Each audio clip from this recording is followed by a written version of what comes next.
Being pregnant at any point in time is crazy scary, especially during a pandemic. And unfortunately, because it doesn't seem like this is going to end anytime soon, I want to go ahead and sort of share my story so all the moms to be out there are more prepared as to what might happen when it's time for them to give birth. When I gave birth, it was at the end of March, and it was really at the height of the pandemic. And at that time, hospitals were banning everyone. So no support person could be there with the mom, nor could a spouse be. So I had to give birth alone. And that was really a scary feeling for me. You know, I have other children, so this wasn't my first child. However, you know, it took two to tango, so it'd be nice if, you know, both people can be in the same room, in the same hospital at that at that point, you know, just in the same hospital to welcome their child. But unfortunately, that wasn't the case. So I had to kind of, unfortunately, suck it up and just do what I had to do. So when I got to my hospital, I couldn't even enter the building without a face mask. I was warned that I had to bring my own just in case, which I did. When I got to the hospital, I was greeted right at the door by a medical personnel who was covered from head to toe. And she asked me a bunch of questions about, you know, my travels, if I was interacting with anyone who potentially had the coronavirus. And at that point in time, my temperature was taken.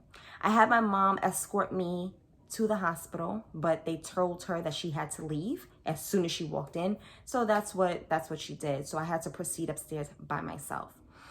Luckily, you know, when I got upstairs, they asked me the same questions, but luckily the energy was calm and I was the only person there, which was surprising to me. But while I was, you know, being checked in, everything went smoothly. I was quickly admitted into the ER, and thankfully the ER wasn't obviously the general ER. This was for, this was the ER in the maternity ward. So I wasn't surrounded by the, you know, the general population, which was great. You know, once the nurses, the doctors decided that they were going to actually admit me and put me, you know, induce my labor, I had to take a coronavirus test right away. So the COVID-19 test, if you haven't seen it before, is pretty much just like a really big Q-tip, and they shove it up your nose, take a sample, and put in a solution. I was told that I was going to get my results within 6 hours, but it really took 12 hours, but we'll talk about that later. So after I took the coronavirus test, I was ushered up to my labor and delivery room, which was actually really nice. It was cozy. The doctors were in and out. They were very attentive to me. And if it wasn't for their like protective gear from head to toe, I wouldn't have known that there was literally a crisis happening outside the door. And that's obviously what you need as a mom to be, especially alone. It took my child 6 hours to be born. I FaceTimed my husband when I was giving birth, so that he can sort of be a part of the experience. I gave birth at 5:32 in the morning, so my other children were asleep, and my husband and I were able to share that moment. But after that, I was ushered up to my recovery room. At that point in time, I was informed that there were 3 different levels for recovery. So one, they were for the patients who were COVID-19 negative, one for COVID-19 positive people, and one for the unknown. And because my test results didn't come back yet, mind you, it's been 6 hours, but because my test results didn't come back, I was gonna go to the COVID-19 unknown floor.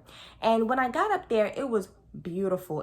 I had my own private room, obviously, because they didn't know if I had it or not. And if I did, they didn't want me to infect other people.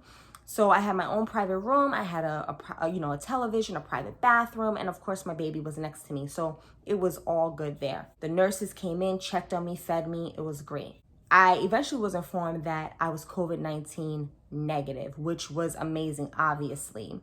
And I would be moving down to the COVID-19 negative floor. I got down to the negative floor. First of all, I had to share a room. And, you know, where I'm from, there's so many people here that's typical, right? There's not a lot of space. There's not a lot of hospital rooms. So usually people are paired together.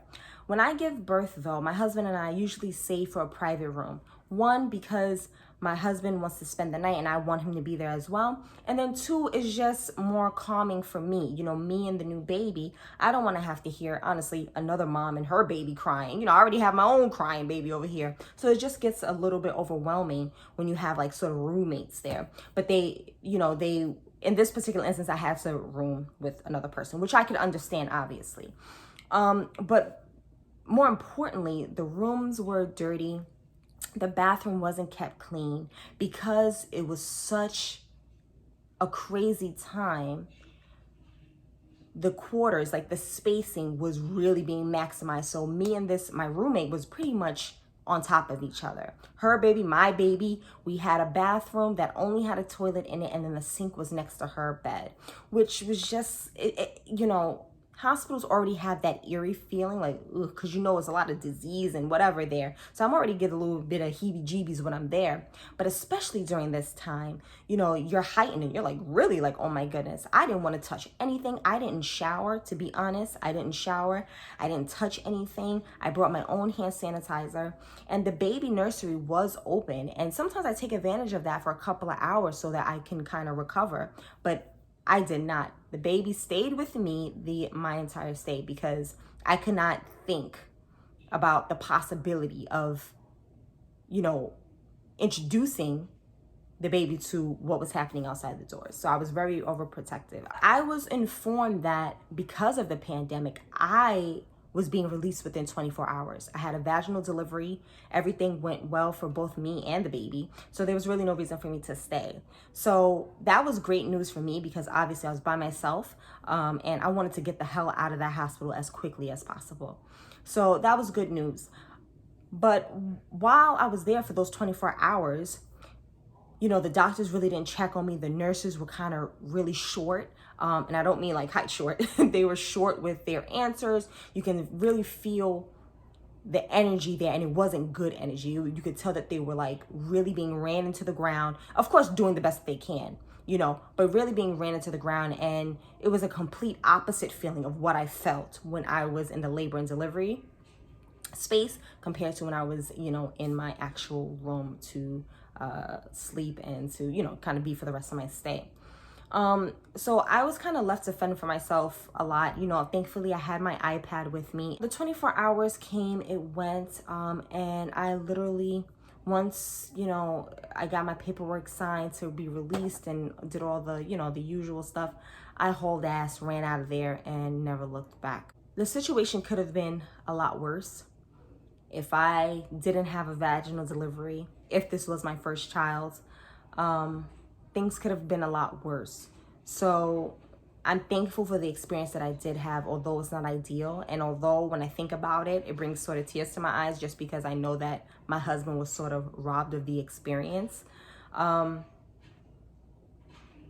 I'm happy to say that I got through it and I came out on the other side. Now the hospitals, I believe, are allowing staff, like a doula or the spouses even, to be in the room and to actually be there to experience this amazing time. So that's great. But as things and information are so touch and go, right? One day they say something and then the next day they change it. So I just encourage all moms to be out there to just, speak with their OBGYN, speak with the hospitals that they're going to be giving birth in, and just ask certain questions. These are really stressful times, and my heart's with you. I understand. Trust me, I've been through it, but I'm happy to say that you will come out on the other side. You'll get through this, and your bundle of joy will erase any sort of fears you have once you get a chance to look at him or her in the face. So stay positive, but be informed. So that is it. I hope you enjoyed this video, and hopefully I'll see you in my next one.